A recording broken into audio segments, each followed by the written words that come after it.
गौतम एक पल को उसके सामने खुद को बूढ़ा सा महसूस करने लगा, जैसे उसकी शादी एक औरत के साथ नहीं बल्कि किसी बच्चे के साथ करवा दी गई हो। गौतम अपनी सोचों के ताने बाने बुनता उसके चेहरे को बड़ी गौर से देख रहा था, जब अचानक उसकी नजरें चुप बैठी मोहिनी की उन गहरी निगाहों से टकराई जिस पर अभी तक गौतम की सोच नहीं पहुंची थी।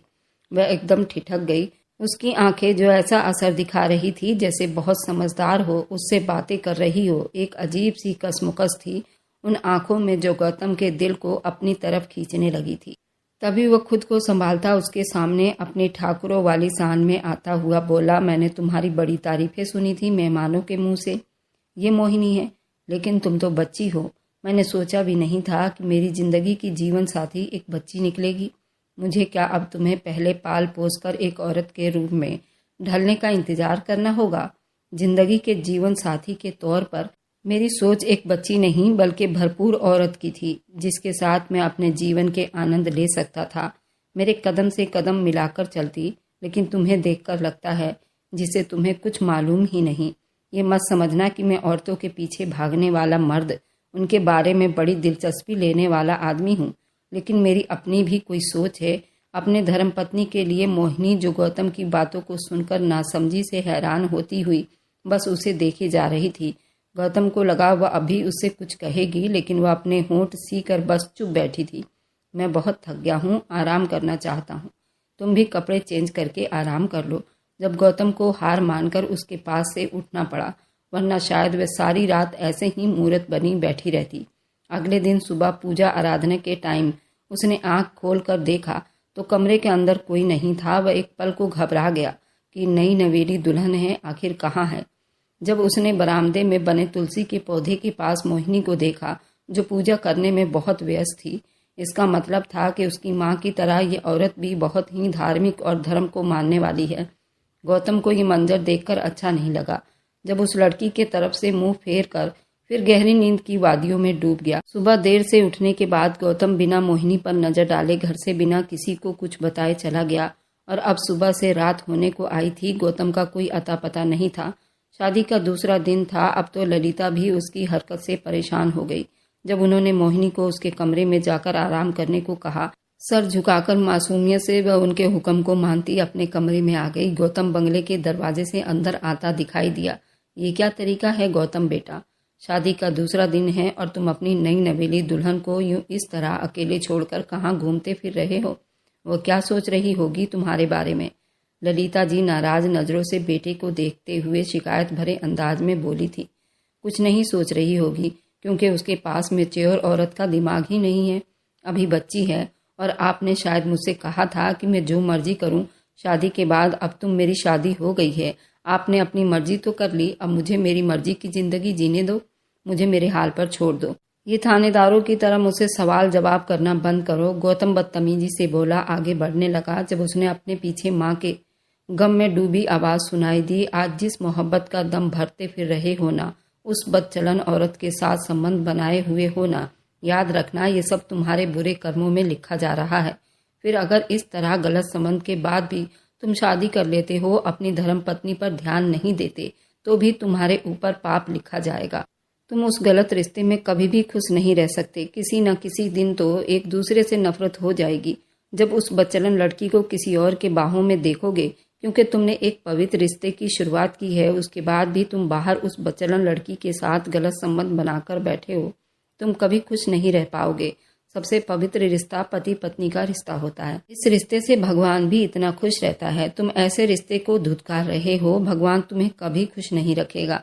दुनिया में कई लोग आपकी इज्जत और कदर और मोहब्बत का दावा करेंगे, लेकिन हकीकत में इज्जत सिर्फ उसने की जो तुम्हारी जीवन संगनी होगी, क्योंकि इज्जत सिर्फ पवित्र रिश्ते में, लेकिन सिर्फ वो आत्माएं जिसमें डर हो, जिसको पवित्र मोहब्बत की कदर हो। अब भी वक्त है मेरे बच्चे, अपनी आंखें खोलो, सही और गलत को पहचान लो, अच्छे और बुरे कर्मों में फर्क करना सीखो, क्योंकि भगवान की नाफरमानी में सिर्फ रुसवाई मिलती है। ललिता दुख भरी आवाज में उसे समझाती रुकी नहीं थी। गौतम माँ की बात सुनता रहा। उनके शब्दों के असर से दिल की हिलती दीवारों को रोक नहीं पाया। बड़ी मुश्किल से वह कदमों को घसीटता अपने कमरे की तरफ बढ़ा, जहाँ उसे लग रहा था कि उसकी पत्नी उसका बेसब्री से इंतजार कर रही होगी और बेताबी से उसका स्वागत करेगी। उसे पूछेगी कि आप अब तक कहाँ थे। उसके नखरे उठाएगी, उसके आगे पीछे फिरेगी। वह अपनी मर्दाना फितरत और सोच लिए अंदाज में दरवाज़ा खोला। जैसे ही कमरे में दाखिल हुआ तो उसकी हैरानी का ठिकाना नहीं रहा। उसकी पत्नी सामने भगवान की मूर्ति लिए बैठी थी, जिसे देखकर अब गौतम का मूड खतरनाक हद तक खराब हो गया था। पहले ही नीचे से वो माँ का इतना बड़ा लेक्चर सुनकर आ रहा था और अब सामने ये पंडितानी बैठी थी जो उसकी रातें रंगीन करने के बजाय पूजा पाठ में लगी हुई थी। वही पुरानी पत्नियों वाले नाटक, जिसे उन औरतों को लगता है एक मर्द का दिल पिघल जाएगा। अब उस बेवकूफ़ को मैं कैसे समझाऊं कि बेशक मैं एक धार्मिक परिवार से संबंध रखता हूं, पर मैं ऐसा मर्द नहीं हूं। मैं तो आजकल के दुनिया को एंजॉय करना चाहता हूं। मुझे आज़ाद ख्याल की चंचल मॉडल ज़माने की लड़कियां पसंद है, जैसे कि ऐश्वर्या जैसे। अच्छे से पता है कि आदमी के दिल पर राज किस तरह किया जाता है। दहाड़ती आवाज़ के साथ कमरे का दरवाज़ा बंद किया तो मोहिनी, जो पूजा करने में व्यस्त थी, उसे बुरी तरह से डरा दिया था, जिसे वह जल्दी से अपने भगवान की मूर्ति को छुपाकर खड़ी हुई थी। अब उसे देख रही थी। अरे उठ क्यों गई? पति से ज़्यादा ज़रूरी तुम्हारे भगवान है, इसलिए तो तुम यहाँ लाई गई हो। आराम से अपने भगवान को याद करो, क्योंकि मुझे फ़र्क नहीं पड़ता तुम्हारे यहाँ होने या ना होने से। मैं उन मर्दों में से बिल्कुल भी नहीं हूँ मोहिनी, जो औरतों के पीछे भागते रहते हैं, जो उनके नखरे उठाते हों। मुझे सख्त नफरत है उन सब से। इसलिए अच्छा होगा कि अपनी उन हरकतों से मुझे आजमाने की कोशिश मत करो। उसे घूर कर अपने गुस्से को काबू करता हुआ अब भी उसके चेहरे पर मासूमियत और नादानी देखकर जल भुनकर राख हो गया था और एक शर्म की चादर में घुस गया था। मोहिनी ने नशे में सुर्ख आंखों को देखते हुए सोचा, आखिर उससे कहाँ कोई गलती हो रही है जो गौतम इतना नाराज हो रहा था। उसे तो सिर्फ पति की बात माननी थी और उसकी सेवा करनी और घर के कामकाज का ही पता था। उससे ज़्यादा वह और क्या कर सकती थी जिससे उसका मूड ठीक हो जाता। मोहिनी के दिमाग में इस तरह अलग अलग सोच आ रहे थे जो कल से अब तक खत्म होने का नाम ही नहीं ले रही थी। रात के 2 बजे का टाइम था, जहां उस वक्त सारी दुनिया नींद के मजे लूट रही होती है। वहीं दूसरी तरफ गौतम अपने सख्त बिगड़े हुए मूड के साथ ऐश्वर्या को फ़ोन कर रहा था, जहां बराबर बैल जा रही थी, लेकिन सामने वाले ने जैसे कसम खाई थी कि फ़ोन ना उठाने की। जब तंग आकर गौतम ने उसे मैसेज भेजा, तुम मेरा फ़ोन क्यों नहीं उठा रही? जब उसके मैसेज करने के ठीक कुछ देर के बाद ऐश्वर्या का मजबूरी वाला रिप्लाई आया, गौतम आखिर तुमने ऐश्वर्या को समझ क्या रखा है? क्या मैं कोई जानवर हूँ जो तुम्हारे पीछे पीछे भागती फिरूँ, जबकि तुम मुझे सिर्फ धोखा ही दे रहे हो? आज तुमने किसी और से शादी कर ली और अब रात के इस पहर तुम्हें मेरी याद आ रही है, जबकि कल सुबह तुम्हारा उस लड़की के साथ रिसेप्शन है।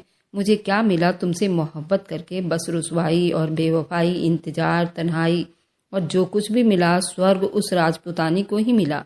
फिर चाहे वह एक बदसूरत मामूली सी दिखने वाली औरत ही क्यों ना हो। तुम्हारे ठाकुरों की शान होने की हैसियत ने मुझ जैसी हसीन खूबसूरत लड़की को मार ही दिया है और तुम कुछ ना कर सके। तुम तो चुपचाप उसके होकर रह गए हो, ये भी ना सोचा कि ऐश्वर्या की दिल पर क्या बीतेगी, वह कैसे तुम्हारे बगैर जिएगी। गौतम उसका मैसेज पढ़कर एक पल को हैरान हुआ, क्योंकि ये पहली बार था जब ऐश्वर्या गुस्से में उसे इतनी बदतमीजी से बात कर रही थी। गौतम ने तो हमेशा उसे इटलाती अदाओं के साथ अपने आसपास मंडराते हुए देखा था, लेकिन फिर वह ये सोचकर खुद को तसल्ली देने लगता, अभी उसका गम ताज़ा है और ये सब उसकी मोहब्बत में आकर गुस्से से कह रही है, लेकिन उसका दिल साफ है, मुझसे मोहब्बत करती है। कोई बात नहीं, अभी हालात कुछ इस तरह है जिसे ऐश्वर्या ऐसा व्यवहार किए हुए है, वह अच्छी तो है जो मेरे दिल पर राज करती है। ये सोचते हुए गौतम के होठ पर हल्के से मुस्कुराहट उठे थे। अब उसने एक बार फिर ऐश्वर्या की तरफ मैसेज रिप्लाई किया, जिसमें उसने अपने दर्द भरे अंदाज में लिखा था, उससे अब कल बात करेगा। इसका मतलब था कि गौतम अब उसे और ज्यादा मैसेज करके तंग नहीं करना चाहता था। गौतम बहुत हैरान रह गया था। ये भी पहली बार था कि ऐश्वर्या उससे बात नहीं करना चाहती थी, जबकि ऐश्वर्या वह लड़की थी जो गौतम के आगे पीछे दीवानों की तरह पागल थी, उसके पीछे पीछे रहती, जो हर दम यही चाहती थी कि गौतम सिर्फ उससे बात करे, उससे प्यार करे। उसे याद था वह दिन जब पहली बार ऐश्वर्या ने गौतम को देखकर उसकी हैंडसम पर्सनैलिटी को सराहा था। अब उससे ऐसे दिखा रही थी जैसे उसे गौतम अच्छा ही नहीं लग रहा था। उसे गौतम से बात करने में कोई दिलचस्पी नहीं थी। जब एकदम से गौतम के दिमाग में ख्याल आया, ऐश्वर्या अगर मुझसे बात नहीं करना चाहती तो फिर क्या इस वक्त वह किसी और के साथ होगी? तभी गौतम के सोशल अकाउंट पर उसके दोस्त की तरफ से नोटिफिकेशन आया। जब गौतम ने देखा तो उसे एक जबरदस्त झटका लगा। उस दोस्त की तरफ से तस्वीर भेजी गई थी जिसमें वो बेड पर लेटा हुआ नजर आ रहा था और उसके सीने पर किसी लड़की का हाथ था जिसे गौतम बहुत अच्छे से पहचान गया था। वह ऐश्वर्या का हाथ था जो साफ पहचाना जा सकता था। ऐसा लग रहा था जैसे रात के उस वक्त वे लोग पार्टी कर रहे हों और ऐश्वर्या उसके दोस्त के साथ इस तरह देखकर गौतम का खून खौल उठा था। इसका मतलब कि ऐश्वर्या तुम मुझे धोखा दे रही हो, मैं तुम्हारी जान ले लूंगा। अपने खोखले दिमाग के साथ वो मोबाइल एक साइड में फेंकता खुद से बोल पड़ा। अब उसे सुबह का इंतजार था जब ऐश्वर्या से उस बात का हिसाब लेने वाला था। अगले दिन 10 बजे करीब उसने ऐश्वर्या को मैसेज किया। वह उसे होटल के रूम में आकर मिले। गौतम जल्दी जल्दी तैयार होता आज फिर गायब होने के चक्कर में था। मोहिनी एक तरफ खड़े होकर उसके बदलते रंगों को बड़ी गौर से देखे जा रही थी जो शायद सख्त गुस्से में लग रहा था, लेकिन उससे कुछ भी पूछने या कहने की हिम्मत ना होती थी। गौतम ने ऐसा कोई हक उसे अभी तक नहीं दिया था। गौतम रुको बेटा, कहाँ जा रहे हो? शाम को तुम्हारा रिसेप्शन पार्टी है। इससे पहले वह गाड़ी का दरवाजा खोलकर अंदर बैठता जब ललिता की दुख भरी परेशान सी आवाज आई, मैं किसी जरूरी काम से जा रहा हूँ, वक्त पर आ जाऊंगा, परेशान न होना। इतना कहता वह रुका नहीं और गाड़ी स्टार्ट करता वहां से चला गया, जबकि ललिता तड़पकर हाथों को मलती फिक्र से अंदर आ गई थी। पहली बार इधर उधर फिक्र में चक्कर काटता ऐश्वर्या का इंतजार कर रहा था। दरवाजा खोलकर डार्क कलर की नाइटी पहने भद्दा सा मेकअप किए ऐश्वर्या अंदर आई और गौतम को उसे देखकर वहीं बस हो गई। जब वह शेर की तरह उस पर दहाड़ता, उसका गला दबाए एक झटके से उसे दीवार से लगाकर उस पर चिल्लाया था, तुम्हारी हिम्मत कैसे हुई कि तुम मेरे ही दोस्त के साथ रात के इस पहर अकेली उसके साथ अपनी रातें रंगीन करो, वह भी उसके बेड पर उसके करीब होकर। बोला ऐश्वर्या अचानक उसके इस हमले पर हक्का बक्का रह गई। फिर बड़ी चालाकी से खुद को संभालती कलाकारी करती बोली, फिर और क्या करती गौतम, तुम्हारा गम मुझसे भुलाया नहीं जा रहा था। मैं कितनी परेशान थी उन दिनों जब तुम उस लड़की से शादी कर रहे थे। मुझसे बर्दाश्त नहीं हो रहा था कि मेरी मोहब्बत जिस पर सिर्फ मेरा ही हक था अब किसी और का होने जा रहा था। इसलिए मैं तुम्हारे उस दोस्त के साथ वहां पर गई थी। तुम्हारी माँ की नज़र में तो मैं वह औरत हूँ ही नहीं जो घर बसा सकती हैं। जब मैं वो हूँ ही नहीं तो फिर तुम बताओ मैं क्या हूँ? क्या मैं अपनी ज़िंदगी शुरू नहीं कर सकती हूँ जैसे तुम कर सकते हो, या फिर तुम्हारी नाकाम मोहब्बत का रोग लगाकर बैठ जाऊं? बोलो क्या करूं? अब ऐश्वर्या भी गुस्से से तेज आवाज में बोली थी। गौतम एक पल को नरम पड़ता उससे दूर हुआ था। वह ठीक ही तो कह रही थी। मर्द जात किस तरह खुदगर्ज होता है। औरतों के मामले में वो खुद तो कई शादियां करने के बाद भी यही चाहता है कि उसकी हर पत्नी उसे मोहब्बत करे। किसी और के पास जाना तो दूर, दूसरे आदमी का सोचे भी ना और वही उसकी मोहब्बत का दम भरते रहे और कोई नहीं। लेकिन सबसे बड़ी मजबूरी तो ये थी कि वह ऐश्वर्या को अपनी पत्नी भी नहीं बना सकता था। फिर वह किस हक से उसे किसी दूसरे के पास जाने पर सवाल उठा रहा था और गुस्सा हो रहा था। गौतम के नरम पड़ने पर ऐश्वर्या लोमड़ी की तरह सोचती मुस्कुराई। फिर अपना असली पत्ता जो कब से संभाल कर रखी हुई थी आज वही पत्ता उसके सामने फेंकती हुई बोली, गौतम मैं तुम्हारी मजबूरी समझ सकती हूँ। तुम मुझसे मोहब्बत करते हो लेकिन ये दुनिया हमें एक नहीं होने देगी। तुम एक काम क्यों नहीं करते? तुम मुझे एक घर लेकर दे दो जिसमें मेरी ज़रूरत की हर चीज़ें मौजूद हो। मुझे किसी के सामने हाथ ना फैलाना पड़े। तुम समझ रहे हो ना? फिर मुझे किसी की फिक्र नहीं रहेगी। वहाँ मैं सिर्फ तुम्हारी बनकर रहूंगी। किसी के पास जाना तो दूर, किसी से मिलूंगी भी नहीं। तुम्हारे परमिशन के बिना। ऐश्वर्या बड़ी प्यार से उसे अपने शीशे में उतार रही थी। बड़े नखरे में बोली। जब गौतम को एक पल के लिए याद आया जो कुछ उसने सुन रखा था कि पहले जमाने की बदचलन कुल्टा औरतें यही सब किया करती थी, ठाकुरों के साथ इस करने का मुआवजा लिया करती थी, फिर उनके साथ बिना किसी पवित्र रिश्ते के ऐसे ही रहा करती थी जैसे उनकी खरीदी हुई गुलाम हो, और उनकी ईमानदारी उन ठाकुरों के साथ तब तक रहती जब तक वह उनका मुंह पैसों से भरते रहते। उन औरतों के पास अमीर ठाकुरों की कोई कमी नहीं थी। गौतम पलटकर गहरी नजरों से उसे चुप होकर देखता रहा। ठीक है, अगर तुम्हारी यही छोटी सी इच्छा है तो मैं एक घर तुम्हारे नाम तो कर ही सकता हूँ। जिसे सुनकर ऐश्वर्या खुश हो गई और फिर उसी वक्त गौतम उसे अपने साथ ले जाकर एक पौज इलाके में काफ़ी महंगी आलीशान घर लेकर दे दिया जिसकी कीमत बहुत ज़्यादा थी और ऐश्वर्या के नाम पर था। मोहिनी कमरे में बैठी शाम के तैयारी कर रही थी जब ललिता दरवाज़ा खटखटाती हुई अंदर आई। क्या तुम जानती हो मोहिनी, गौतम इस वक्त कहाँ गया है? ललिता थोड़े सख्त तेवर लिए बोली थी। नहीं माँ जी, उन्होंने मुझे कुछ बताया ही नहीं। सर झुकाए मासूमियत से बोली। क्या मतलब कुछ बताया नहीं? तुम उसकी पत्नी हो, तुम्हें पूछना चाहिए था उससे। अगर अभी से तुमने उसे काबू में नहीं किया तो फिर बाद में मत रोना जब वह सारी सारी रात घर से बाहर बिताया करेगा। माँ जी, लेकिन वह मुझसे बात ही नहीं करते। अब की बार घबराई घबराई सी बोली। देखो मेरी बच्ची, एक पत्नी का काम होता है कि पति का ख्याल रखे, साथ साथ उससे मोहब्बत भी करे, उसका पूरा ध्यान दे, उसे खुश रखे ताकि वो बाहर ही ना जाए। अब मैं तुम्हें कैसे समझाऊं? बात इतनी सी है कि मुझे अब इस ठाकुर खानदान का वारिस चाहिए, इसलिए मैं तुम्हें ब्याह कर लाई हूँ, वरना गौतम को कोई कमी नहीं थी हसीन लड़कियों की। ललिता अब बड़ी मोहब्बत से उसे समझाती हुई बोली थी, जिसे मोहिनी को हौसला मिला जब उसने खुलकर बोलना शुरू हुई। लेकिन माँ, वो मेरे करीब नहीं आते। जिसे सुनकर ललिता दंग रह गई। ऐसा कैसे हो सकता है? जरूर तुम उसे रोकती हो, नखरे दिखाती हो, जबकि मैं अपने बेटे को अच्छे से जानती हूँ। वह खुले दिमाग का मालिक है। वह अगर करीब नहीं आता तो तुम्हें उसके करीब जाना होगा, उसके जज्बातों को, एहसासों को अपनी मोहब्बत की जकड़ में लेना होगा। मोहिनी उनकी बात सुनकर शर्म से पानी पानी हो गई। वह अजीब सी उलझन का शिकार हुई थी और सोचने लगी, जब वो मर्द होकर, उसका पति होकर उसके पास नहीं आ रहा, वह नाजुक सी लड़की होकर जिसने आज तक कभी किसी लड़के को अपने आसपास नहीं देखा था, तो आज कैसे वह अपने पति को अपनी मोहब्बत के लिए उसका सकती थी। ये सब सोचते हुए उसके नाजुक जिस्म कांपने लगा था। शायद मुझ में ही कोई कमी रह गई है जो मैं उनके दिल तक नहीं पहुंच पा रही। शाम को जब वो घर आया तो उसने मोहिनी को हसीन दुल्हन की तरह सस्ते संवरते सामने बैठे देखा, बल्कि लाल रंग की मोतियों का काम किया हुआ बारीक सी साड़ी जो उस पर बहुत जच रही थी और आज वह बला की खूबसूरत लग रही थी।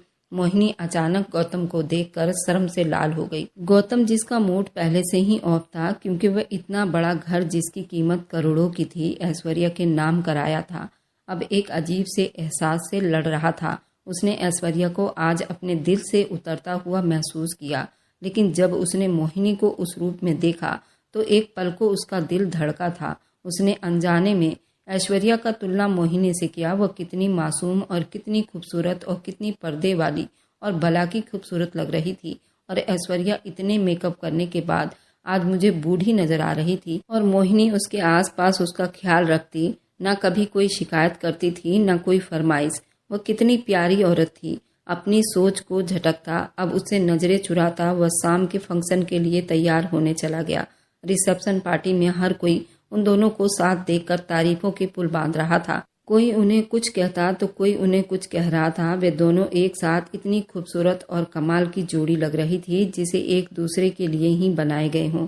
गौतम और मोहिनी निगाहें बचा बचा कर चुपके से एक दूसरे को देख रहे थे, लेकिन कुछ कहने की हिम्मत दोनों में न थी। मोहिनी ने भगवान का नाम जाप करके रिसेप्शन का टाइम खत्म किया था। जब सभी घर वाले थके हारे घर पहुंचे, रात काफी हो चुकी थी। गौतम ने देखा मोहिनी सामने बेड पर बैठी अपनी चूड़ियां उतार रही थी, जो लंबी पलकों की झालर से शर्म हया से कभी झुकाती कभी उठाती, जैसे उससे कुछ कहना चाहती हो। गौतम के होठों को मुस्कुराने पर मजबूर कर दिया। उससे रहा नहीं गया जब वो बोल उठा, क्या कोई बात है दिल में जो कहना चाहती हो? मोहिनी, जो अपनी ही सोचों के भंवर में फंसी हुई थी, अचानक गौतम की बात सुनकर छटपटाई थी। वो मैं क्या बकरी की तरह मैं कर रही हो? बोलो साफ साफ क्या कहना चाह रही हो? मैं तुम्हें कोई खा नहीं जाऊंगा। गौतम उसकी घबराहट का मजाक उड़ाकर बोला। आज न जाने क्यों उसे मोहिनी पर प्यार आ रहा था। माँ जी, अब ठाकुर परिवार का वंश देखना चाहती हैं। वह आपकी औलाद को गोद में खिलाना चाहती हैं, लेकिन आप शायद मुझे कम उम्र की बच्ची समझ रहे हैं, या शायद आप अपने काबिल मुझे नहीं समझते। उदास सी नरम आवाज में पहली बार उसने अपने दिल की गहराइयों से बोला था। शर्म तो बहुत आ रही थी, लेकिन अब ये मजबूरी थी। गौतम एक पल को उसकी बात सुनकर हैरानी में पड़ गया था। फिर उसके करीब आया, बड़ी प्यार से उसके गुलाबी दोनों गालों को अपने हाथों से पकड़कर ऊपर किया था। गौतम अपनी शरारत भरी आंखों से मुस्कुराकर बोला, अच्छा माँ जी चाहती हैं वारिस, या फिर आप ये दिल के जज्बात बेकाबू हो रहे हैं मुझे देखकर? उसकी बात सुनकर मोहिनी छटपटा सी गई थी। नहीं नहीं, ये तो माँ जी ने कहा है। अब की गौतम नाराजगी से उसके पास आते हुए बोला, क्या मतलब माँ जी ने कहा है? क्या तुम्हारा कोई दिल नहीं है? तुम्हें मुझे देखकर कोई एहसास, कोई जज्बात नहीं जागे? क्या तुम मुझसे मोहब्बत नहीं करती? जबकि ज़्यादातर पत्नियां तो अपने पति से पहली नज़र में मोहब्बत कर बैठती हैं। इसका मतलब तुम सच में बच्ची हो। मोहिनी उसकी बातों को सुनकर नम आंखों से उसकी तरफ देखने लगी। जब गौतम का दिल बहुत जोर जोर से धड़कने लगा। वह तो मजाक कर रहा था। उसने प्यार से उसका चेहरा अपने हाथों के प्याले में लिया, फिर पूछा, क्या सच में तुम्हें मुझसे मोहब्बत नहीं? गौतम बड़ी आस लिए उसके हसीन आंखों में डूबा हुआ पूछने लगा। जब मोहिनी धीरे से उसके सीने से लगकर बोली, आप दुनिया के पहले इंसान हैं गौतम, जिसे मैंने दिल की गहराइयों से चाहा है, लेकिन कहने की हिम्मत न कर पाई। अगर आप मुझसे दूर गए तो मैं मर जाऊंगी। इतना कहती वह रो पड़ी थी। वहीं गौतम को लगा जैसे वह अपनी पूरी दुनिया उस छोटी सी लड़की के सामने हार गया हो। ये कैसा एहसास था, कैसी फीलिंग थी जो मोहिनी के इतने करीब होने पर उसे पहली बार महसूस हो रही थी, जबकि वो कितनी रातें ऐसे प्यार भरे लम्हों में ऐश्वर्या के साथ बिता चुका था। ऐसा तो कभी उसने महसूस नहीं किया था जो अब वो मोहिनी को सीने से लगाए कर रहा था। गौतम ने फिर से आगे कुछ न सोचा और सीने में जोर से मोहिनी को भींचते हुए अपना सब कुछ उसके नाम कर दिया। सुबह पूजा आराधना के टाइम गौतम गहरी नींद में था। मोहिनी को बिस्तर से उठने पर ही गौतम ने एहसास कर लिया था। वह हल्का सा आंखों को खोलकर उसे देखने लगा, जो शायद उठकर नहाने जा रही थी और पूजा करने जा रही थी। आंखों में मोहब्बत लिए उसके हसीन होठों को देखा, जो गौतम की मोहब्बत पाकर और ही ज्यादा निखर गई थी। एक सुकून था जो मोहिनी के पास उसे मिला था। कितना पूरा सा वह खुद को महसूस कर रहा था। कितना गलत था जो उसे बच्ची समझकर उसे खुद से दूर किए जा रहा था। लेकिन आज उसे एहसास हुआ कि पवित्र रिश्तों में भगवान ने कितना सुकून दे रखा है, आनंद दे रखा है, जो एक नाजायज संबंध में कभी नहीं मिल सकता। उसे ये बात याद आई कि भगवान पति पत्नी के रिश्ते को किसी पूजा आराधना से कम नहीं समझता। लेकिन एहसास था जो आज पूरी तरह उसको लपेटे हुए था। अब तक जो पाप उसने किए थे, जानकर या अनजाने में, वह सब एक एक करके उसके आंखों के सामने आते जा रहे थे और उसे शर्म में डुबो रहे थे। जब एक झटके से बेड से उठता वह वॉशरूम में जाने लगा, मोहिनी जो उसके जल्दी उठ जाने पर हैरान थी, बोली, आज आप इतनी जल्दी कैसे जाग गए? जब गौतम उसके करीब आता, प्यार से उसके सर को चूमता हुआ बोला, आज ही तो जागा हूँ और ये सिर्फ तुम्हारी मोहब्बत से हुआ है। ये कहता वह तेजी से अंदर गया, फिर अच्छे से फ्रेश होकर बाहर आया। घर के बने मंदिर में जाकर खड़ा हुआ और भगवान की पूजा करने लगा। मोहिनी तो एक पल को सांस रोक कर खुशी के मिले जुले जज्बात लिए उसे देखती चली गई। आज उसे गौतम से मोहब्बत नहीं, जैसे इश्क हो गया था। अगले दिन सुबह ऐश्वर्या के बुलाने पर उसके घर आया था। जब ऐश्वर्या उसे अपने सामने देखकर मुस्कुराती हुई अभी उसके गले लग जाती, जब गौतम ने वही इशारे से उसे खुद से दूर रहने को कहा, जैसे वह उसे गंदा कर देगी। वह उसे अजीब से अंदाज में देखकर अब अच्छा महसूस नहीं कर रहा था। उसका बेहुदा आधा अधूरा कपड़ा, उसके बदन से उठती तेज खुशबू और भद्दा सा मेकअप, आज कुछ भी तो गौतम को अच्छा नहीं लग रहा था। अब उसे साफ साफ दिखाई देने लगा कि ऐश्वर्या कितनी गलत है और आज उसे एक बदचलन औरत लगी। जबकि मोहिनी का चमकता चेहरा, उसका एहसास, उसकी मोहब्बत के पल गौतम को याद आते ही उसका दिल गदगद करके रख देती थी। ऐश्वर्या हैरान नजरों से उसके बदलते अंदाज को देखती अब खुद ही पीछे हो गई। क्या बात है गौतम, मुझसे दिल भर गया क्या तुम्हारा? नहीं, बस थोड़ा थका हुआ हूँ। और गौतम ये कहकर वापस पलटने लगा जब ऐश्वर्या अदाएं दिखाती बोली, आओ ना, मैं तुम्हारी थकान दूर कर दूं। इतना बोलती पीछे से उसके गले में बाहें डालकर बोली। जब गौतम ने उसे खुद से झटका, ऐसा पहली बार था जब उसके पास आने पर अजीब सा महसूस कर रहा था। ये घर लेते वक्त उसने सोचा था वह यहाँ ऐश्वर्या के साथ बेफिक्र होकर पूरी पूरी रातें अपने रंगीन करेगा। वहीं अब उसे एक पल भी खड़े रहना बर्दाश्त नहीं हो रहा था। जब वह तेजी से वहां से बिना कुछ कहे निकलता चला गया और सीधा बंगले पर पहुंचा, जहां उसने देखा उसकी प्यारी सी पत्नी पूजा आराधना में मगन भगवान से प्रार्थना कर रही थी। उसे मोहिनी पर ढेरों प्यार आया। जब वह बेकाबू होकर आगे बढ़ता, उसे पीछे से पकड़ते हुए चूमने लगा। उसे वह सारी बातें याद आने लगी जो हर मोड़ पर उसकी माँ उसे समझाने के लिए कहा करती थी। वो ललिता के पास आया, उनके कदमों में बैठकर बहुत प्यार से उन्हें देखकर बोला, आपने क्यों कहा था कि शादी के बाद मैं जो मर्जी करूं, जबकि ये पाप था? आप जानती थी। आपने मुझे उसकी परमिशन क्यों दी? क्योंकि मैं चाहती थी कि तुम खुद बुराई और अच्छाई में फर्क करो। जो सुकून अच्छे रिश्तों में भगवान ने दे रखी है, वह नाजायज रिश्तों में नहीं मिलेगी। गौतम अपनी माँ की बातें सुनकर हैरान रह गया। आसमान पर चमकते तारों को गौर से देखते हुए अपनी पिछली जिंदगी में किए गए पाप का हिसाब ले रहा था जब उसे अपने दोस्त अंश का फोन आ गया। यार गौतम, क्या मस्त चीज दी है तुमने तो सच में मेरा दोस्त होने का कर्तव्य निभाया। गौतम ने फोन उठाया ही था जब अंश की नशे में डूबी हुई आवाज सुनाई दी। किसकी बात कर रहे हो? गौतम ने नासमझी से सवाल किया। अरे ऐश्वर्या की, वही जिसे तुम डेट कर रहे थे, लेकिन अब शायद शादी के बाद उसे मुंह भी नहीं लगा रहे। अब की बार गौतम को बहुत गुस्सा आया। मुंह संभाल कर बात करो अंश, ऐश्वर्या ऐसी लड़की नहीं है। अब उसका जवाब सुनकर अंश जोर जोर से हंसता हुआ बोला, गौतम वो कैसी लड़की है ये तो मैं तुम्हें बताता हूँ। वह सिर्फ तुम्हारे साथ नहीं बल्कि कई मर्दों के साथ बिस्तर की खूबसूरती बन चुकी है। हाँ, फिलहाल तुम उसके इश्क में इतना डूब चुके थे कि देख ही ना सके। अंश के शब्द जैसे आग के अंगारे थे जो गौतम के जिस्म को छलनी छलनी कर रहे थे। वो क्या कह रहा था? उसे अपने कानों पर यकीन नहीं हुआ। तुम झूठ बोल रहे हो। अब की बार गौतम चीखा था। अच्छा, यकीन नहीं आता तो जाओ जाकर देखो ऐश्वर्या इस वक्त किसके बाहों का हार बनी है। अंश उसे एक एड्रेस सेंड करता हुआ बोला। जब गौतम तेजी से गाड़ी दौड़ाता अंश के दिए गए एड्रेस पर पहुंचा तो उसकी हैरानी का ठिकाना न रहा। ऐश्वर्या नशे में धुत एक अमीर आदमी के गोद में बैठी हंस रही थी। ऐसा लगता था जैसे उसे बहुत तकलीफ हो रही हो। गौतम की आंखों में खून उतर आया।